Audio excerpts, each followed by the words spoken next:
Why do I put all the villains in here? Because here's the worst. Rainbow Ink! Hey guys, welcome back to Rainbow Ink. Today we are doing another Half-Blood sorting video. Wearing my Camp Half-Blood shirt. We got our signs. If you don't pretty much know what this is, it's like sorting characters into the Hogwarts houses, but it's Camp Half-Blood style. So there's that. We have our signs. So Zeus, Hera, Poseidon, Mimer, Ares, Athena, Apollo, Artemis, Hermes, Dionysus, and my 13 through 20 card, aka my other card. For instance, Iris, Hypno, just for instances. So you're probably asking why is Hera and Artemis in here? They don't have children. Well, they don't have like demigod children. So they're in here as a what if scenario in case they did have children, or like what represents them, the character represents to them. Oh yeah, any characters that I've done in another sorting video before, there'll be a card right there when the character comes on, and also in the link in the description below. The movie we are doing of the characters of Alice in Wonderland. So please know I didn't put all the characters in here. Secondly, I've just recently rewatched this movie, so there's that. Thirdly, let's start off with our main protagonist, our namesake of the one. Her name's literally in the movie, Alice. Okay, so Alice is a child. Just gonna start off by saying that. She imagines. She wants to get out of her world into a more magical world. So she goes to Wonderland. You know it's the White Rabbit's fault. Well, you get my point. But yeah, Alice, to me, is a childlike wonder. She's curious. She pretty much wants to discover a land without her. And I've been rereading Hebe a lot lately. Youth is the era of discoveries. So when I reread that, I initially thought, anyone who's curious, have I been overlooking them to put them in this cabin? Because they're curious? Maybe. Just maybe. But Alice is a kid. She can be childish at times, being in this world. So, I think, because she's curious and wants to discover, I think I'm going to put her in Hebe. Okay. Next up, we have and hopefully I say this right, the Cheshire Cat. Did I say that right? Hopefully I did. So the Cheshire Cat is trickery, and it's pretty much a weird cat. It can disappear. And from rewatching the movie, from when Alice met the Queen of Hearts, when she was trying to tell him about the Cheshire Cat being on the Queen of Hearts, and the Queen of Hearts got mad from her, I thought about that scenario. I thought this cat was a prankster. But you also remember at the beginning of the movie, when we first meet the Cheshire Cat, he was kind of like a guide to Alice. Is that a weird statement? It's a little weird statement. But he was somewhat of a guide to Alice. And there is a god who is like a guide. Especially when it comes to dead souls, because he can be a psychopomp. So, and there's also a god that's very trickery and like is pranksterness. Because their children are like this a lot. So I'm gonna put Cheshire Cat in Hermes. Just because when I was re-looking up these characters after I watched the movie to fully get like a depth of them, because I researched characters, part of its personality is like a prankster personality vibe. And a lot of Hermes kids are pranksters, so there's that. Next up, I believe I did this character before, the Mad Hatter. Okay.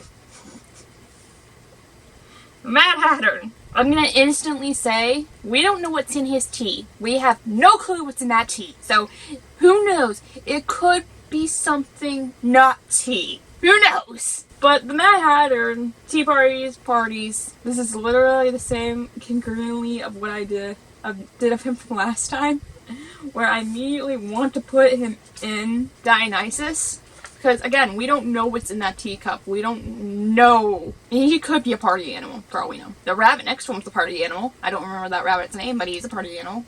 Or is he a hare? So anyways, I'm gonna put him in Dionysus. Again, we don't know what that's in that tea. Like, we don't know what's in that drink me mug thing in the beginning of the movie that Alice takes to get through the door. So there's that. Next up, our antagonist of this movie, the Queen of Hearts. As I mentioned just a little bit earlier with Hera.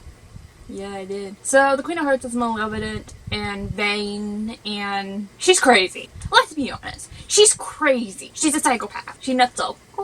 You get what's going on here. She's crazy. She's vain. So, not saying Hera is crazy. It's just, The Queen of Hearts can be somewhat sneaky and also vain, and Hera is not the best person. I put all the villains in Hera recently, so there's that as well. But Hera's very baneful because her husband is literally the worst. He's not faithful. He's just not. So she literally tries and kills the woman Zeus impregnates here people, and tries and kills the demigod children of him, his demigod children. Yeah. So Queen of Hearts, you're going with the Queen of Gods cabin. Hera. Very eventful. I've been putting all the villains in there lately. Why? Because Hera is literally the worst. And why is that? Because her husband is literally the worst. Happy couple. Yay. Okay. Guys, we are down to our final character. I know, I didn't put all the characters in this. I only picked a couple. I said this before. Our final character, we spoke of him a little bit before while talking to Alice, which was the White Rabbit. This is probably going to be the hardest of all of them. Yay. White Rabbit. Oh god. Hard for last. Yay. Good job, Tiffany.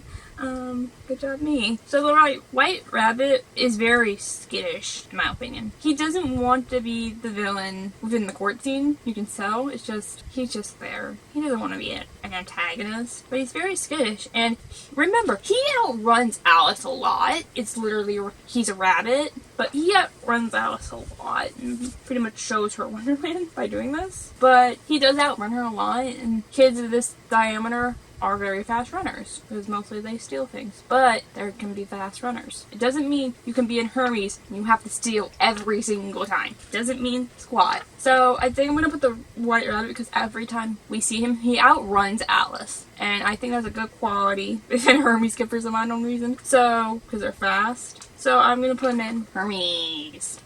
Just because he can outrun Alice because he's a rabbit. And in the Percy Jackson books, Hermes didn't want to be the bad guy. He really wasn't. It was Luke, and Luke kind of didn't want to be the bad guy towards the end, but he was thrown into the frame. So that's it. All the characters are done for. If you think I missed any characters, tell me in the comments below and tell me where you think they will go. If you think that the characters should have gone someplace else, also tell me in the comments below. Anyways, guys, please make sure to like and subscribe and all that beautiful jazz. Hit the bell icon to know when I upload. Last video right there, subscribe beneath me, and also playlist of other sorting videos is right up there, and also in the link in the description. I'll see you guys next time here on Rainbow Ink. Bye!